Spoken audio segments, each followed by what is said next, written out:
6 surprising reasons you can't lose weight. What's interfering with your diet, from medications to muscle mass, and how to unstick the scale.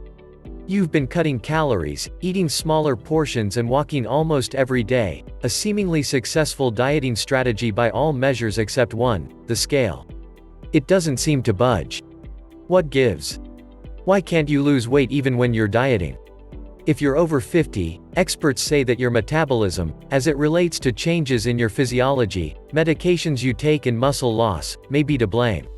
But, of course, lifestyle, sitting much, anyone, factors in, too.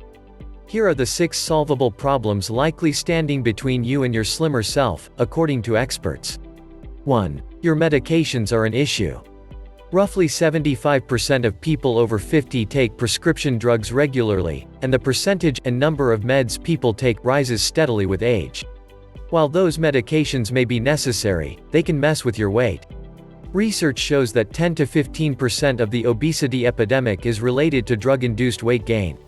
Further, it's likely that drugs make it harder to lose weight, says Louis Aron, MD, director of the Comprehensive Weight Control Center at Weill Cornell Medicine.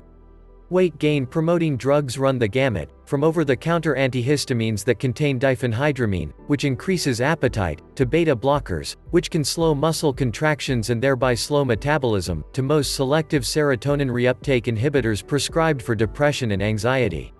They initially cause weight loss, but over time they cause weight gain, although we don't have a clue as to why, Aron says. If you think your medication may be interfering with your weight loss effort, don't go off the drug. Instead, talk with your doctor. In most cases there are alternatives that don't have an effect on weight, he says. 2. You're losing muscle. If you don't make an effort to preserve muscle mass, you lose 3 to 8% per decade after age 30, says Kristen Beavers, associate professor in the Department of Health and Exercise Science at Wake Forest University. And because muscle burns more calories than fat, your metabolic rate slows and you torch fewer calories, she adds. Age-related hormone loss, in both women and men, accelerates the decline. Complicating matters further, you lose muscle when you shed weight. In some people, as much as 40% of their weight loss is from muscle, according to Beavers.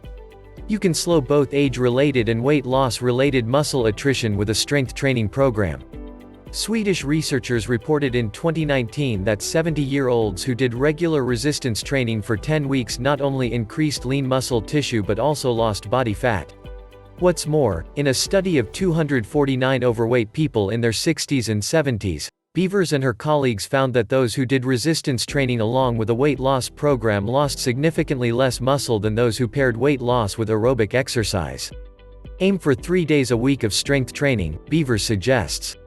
Start with light handheld weights or resistance bands, or a few push-ups and crunches, and gradually add more weight or resistance or reps as your strength increases. Bonus: building healthy muscle tissue creates more mitochondria, the energy-generating structures in your muscle cells, so you may notice you have more energy, and that, in turn, can help you stay active and burn more calories throughout the day, she adds. 3. You're skimping on protein. As people age they often have more trouble digesting protein, so they eat less of it, and those who are dieting tend to cut back on protein, which is exactly the wrong thing to do, Beavers says. For one thing, protein is a vital building block of healthy muscle tissue. When Beavers and her colleagues studied 96 people in their 60s and 70s who lost weight, they found that eating 1 gram of protein per kilogram of body weight daily helped participants preserve healthy muscle mass. Plus, the exercise itself was, at least temporarily, satiating, she says. 4. You're eating the wrong foods. Paleo, keto, low fat, regardless of the diet plan, it won't be effective if you're not eating nutritious food. If you're on a low-fat regimen that includes low-fat fare like diet soda and white bread, you're going to struggle to lose weight. The same goes for low carb if you're eating bacon every day, says Christopher Gardner, a nutrition scientist at the Stanford Prevention Research Center. In a year-long study of low-fat and low-carb diets, Gardner and his colleagues taught all 609 overweight participants, regardless of the plan they were following, how to cut back on added sugar, refined grains and highly processed foods, as well as how to load up on vegetables and nutrient-dense whole foods and to stop eating when they were full. People on both plans lost, on average, about 12 pounds, though some lost as much as 66, and reduced their body fat and waist circumference. We thought we were going to find ideas for how to personalize diet programs. Instead, we discovered something more basic that works for everyone. Eat high-quality, nutritious foods, and stop eating when you're full. 5. You're not pushing your pace. Going for a daily walk is great, but if you're moving at a speed that's comfortable, about 3 miles an hour, you're not going to see much benefit in terms of weight loss, which requires a calorie burn rate of 4 miles per hour or faster. To achieve that, walking coaches suggest varying your pace to include short stretches at a faster stride. One of the best ways to turn walking into a weight loss workout is to add speed intervals, says Michelle Stanton, a walking coach and author of Walk Off Weight. To do that, just push yourself at the fastest pace you can for 30 or 60 or 120-second intervals, followed by double the time at a normal pace. Continue alternating between fast and slow for 15 to 20 minutes. Easier yet, you can walk briskly for 1 block and go at your usual pace for 2 blocks, or walk quickly for 1 song and slower for 2. Brazilian researchers reported in 2019 that interval training workouts result in shedding more fat and weight than exercising at a steady pace, and that these workouts may cause your body to burn more fat after you're done, as well. 6. You're eating too much at night. Research shows that people who eat after dinner consume an average of 208 more calories than those who don't.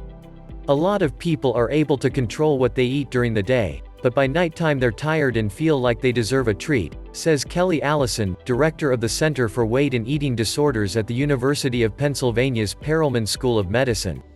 When we shut down at night, there's cognitive fatigue, so we don't have as much resolve to say no to ourselves.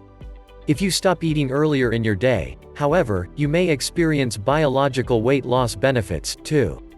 Allison and her colleagues recently completed a small, preliminary study in which they compared people who stopped eating at 7 p.m. with those who quit at 11 p.m. Those who stopped eating earlier burned more fat and had lower cholesterol and blood sugar, all of which can be good for weight loss, possibly because our bodies are programmed to process food more effectively during the day, Allison says. Those are good incentives to tell yourself the kitchen is closed after 7. And when you find yourself craving a nighttime snack, take a walk or call a friend.